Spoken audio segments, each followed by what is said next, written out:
정의당 원내수석부대표 이은주입니다. 오늘 정의당 의총 결과를 브리핑드리겠습니다. 언론 개혁을 위한 정의당의 3대 제안입니다. 민주당이 제안한 언론중재법에 대한 논의가 개정안에 대한 찬반을 떠나 도대체 누구를 위한 언론개혁이냐는 근본적인 논쟁으로 바뀌어가고 있습니다. 민주당은 시민을 위한 것이라 말하지만 일부 지지자만 바라보는 언론개혁 아니냐는 의문이 제기되고 있습니다. 치료하겠다는 질병보다 그 처방이 더 위험한 입법이 이루어져서는 안 된다고 생각합니다. 이에 정의당은 현재의 정치적 갈등을 줄이고 시민에게 필요한 언론개혁을 추진하기 위해 다음의 3가지를 제안합니다. 첫째, 언론개혁 핵심 과제에 대한 이행계획을 조속히 확정할 것을 요청합니다. 언론개혁의 핵심은 정치권력, 경제권력에 눈치 보지 않고 보도할 수 있는 조건을 만들어주는 것입니다. 언론의 독립, 언론의 자율성이 보장될 때 진영 논리에 근거한 편향보도, 클릭수 장사를 위한 선정보도도 줄어들 수 있습니다. 민주당은 법적 근거도 없이 거대 정당이 나눠먹기 하고 있는 현 공영방송 이사회 구성의 권한을 시민에게 돌려드려야 합니다. 고사 위기에 직면한 지역 언론에 대한 지원을 약속해야 합니다. 또한 신문의 편집권 독립을 보장해야 합니다. 이에 정의당은 민주당의 방통위법, 지역언론발전법, 신문법 개정의 계획을 구체적으로 조속한 시일 내에 밝혀줄 것을 요구합니다. 둘째, 한시적 시민참여 공영방송 이사 추천제 시행을 요구합니다. 공영방송 지배구조 개선을 위한 방통위법이 개정되고 시행되기 전까지 한시적으로 시민참여 이사 추천 제도를 마련하여 시행할 것을 권고합니다. 시행할 것을 제안합니다. 이러한 이사 추천제는 현재 부분적으로 방통위 차원에서 방안을 만들어 진행하고 있습니다. 이것을 전면 확대해 방통위법 개정 이전에 적용하는 방안으로 두 거대 정당의 정치적 합의가 있다면 지금이라도 실행 가능한 방안입니다. 또 현재 공영방송 이사로 추천된 인사 중 정치적 중립성에 문제가 있는 인물들은 배제할 것을 요구합니다. 특정 정당의 방송 장악으로 비춰지는 일부 방송의 이사 추천은 지금이라도 제고해야 할 것입니다. 셋째, 언론개혁 특위 구성을 촉구합니다. 언론중재법을 둘러싼 우리 정치사회의 적대적 갈등이 의미하는 바는 언론중재법을 포함한 언론개혁 전반에 대한 충분한 사회적 논의가 무르익지 않았다는 것입니다. 민주당은 충분한 절차와 과정을 거쳤다고 주장하지만 그 주장은 결과로 증명될 수 있어야 합니다. 언론노조를 포함해 언론개혁에 이해가 있는 많은 시민단체 역시 현재 민주당이 주장하는 내용과 방식에 동의하지 못하고 있습니다.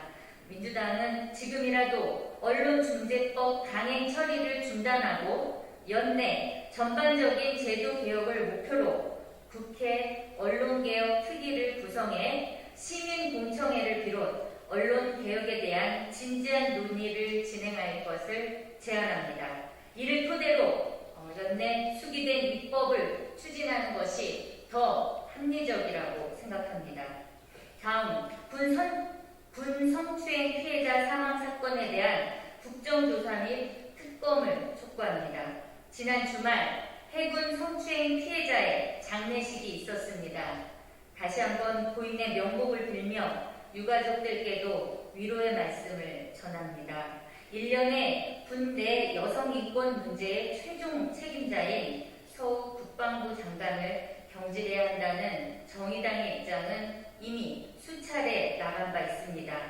지키지도 못할 정부의 사과와 다짐만 되풀이하는 꼴입니다. 우리는 대통령이 경로했다는 브리핑은 보았지만 경로한 대통령은 보지 못했습니다. 우리는 재발방지, 인권 개선의 약속은 수도 없이 들었지만 국내 여성 인권이 개선되었다는 사실은 보지 못했습니다.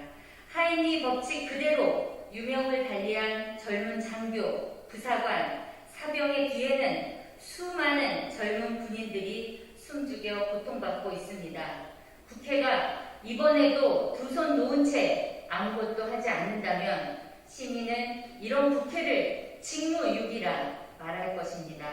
정의당은 국내 성폭력 및 여성인권 문제에 대해 수차례 특검과 국정조사를 요구했습니다.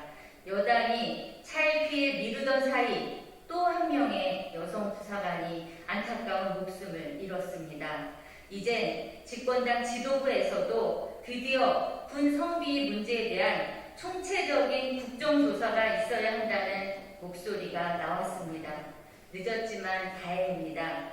민주당은 군 성폭력 사건을 근절하기 위한 국정조사와 특검을 조속히 수용해야 할 것입니다.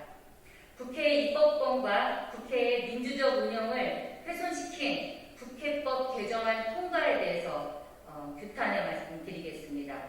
오늘 오전 법제사법위원회의 체계자구 심사 권한 조정을 담은 국회법 개정안이 국회 운영 개선 소위원회를 통과했습니다.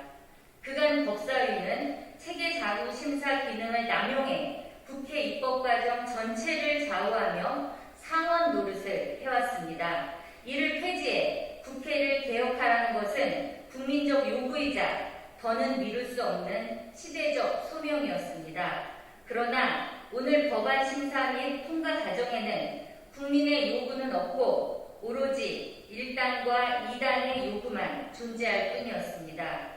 국회 운영개선 소위원회에 앞서 진행된 국회 운영위원회 전체 회의에서는 법사위와 국회를 개혁하기 위한 법사위의 체계자구 심사권한 조정의 내용을 담은 6개의 법안을 소위원회로 회부해 심사하기로 의결했습니다. 그러나 정작 소위원회에서는 원내 교섭단체 간의 합의가 있었다는 이유로 6개의 법안 중 법사위의 체계자구 심사 권한을 미세 조정하는 단 2개의 법률안만을 안건으로 놓고 심사합니다.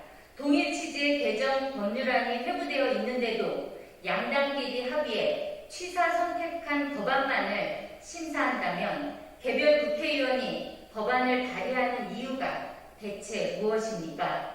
이는 의원 한 명 한 명이 가진 입법권을 침해할 뿐 아니라 국회의 민주적 운영이라는 국회법 원칙을 크게 훼손한 것입니다. 국회는 1당, 2당의 요구만 존재하는 곳이 아닙니다. 정치로부터 배제되거나 사회적 약자를 포함한 모든 국민의 다양한 요구가 폭넓게 반영될 수 있어야 한다는 국회법 정신을 더는 훼손하지 말길 바랍니다. 이상입니다.